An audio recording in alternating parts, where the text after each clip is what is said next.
Hi, I'm Dr. Randy Mooi. I'm the Curator of Zoology at the Manitoba Museum. Today I'd like to give you a quick tour of part of the collections behind the scenes. A lot of our visitors know that we have collections on exhibit in our galleries, but they don't recognize that only about 5% of our collection is on exhibit at any one time. The remainder of our collections are actually stored in climate-controlled spaces like this one, where we have botany, geology and paleontology, and the zoology collections. We have about 200,000 specimens in this storage space.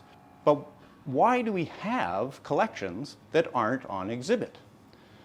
Well, the collections themselves provide essentially an archive of the Earth, a time machine where we can go back in time and look at how animals have changed and how our environment has changed over 10, 50, 100, or even millions of years. So as an example, let's look at the bird collection. We have about 7,000 specimens of birds held in cases like this to help them stay pest-free. And these span over about 140 years. So we have birds from the 1880s all the way up to today.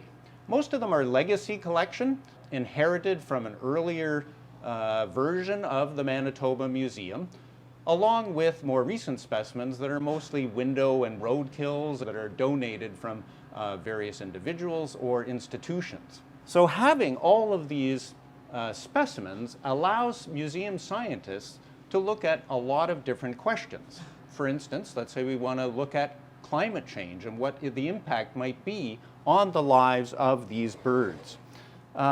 If we go back in time, we can see when they arrived. And we can look at when they're arriving today. So are birds arriving earlier in the spring due to climate change?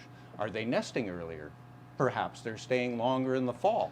So we can answer those kinds of questions from the data that are associated with these specimens. As well, we can look at things in more detail. For instance, we could take, and which has been done by scientists in the United States, they've borrowed our specimens and have taken feather samples. These can be used to look at the chemical signatures which are unique to these individuals. And our prairie birds, like LeConte sparrows and Nelson sharp-tailed sparrows, have been found to be wintering on the Gulf of Mexico. So between the United States and Canada, we can come up with management plans to help conserve these. So all of these collections are very helpful in the stewardship of our wildlife and our environment.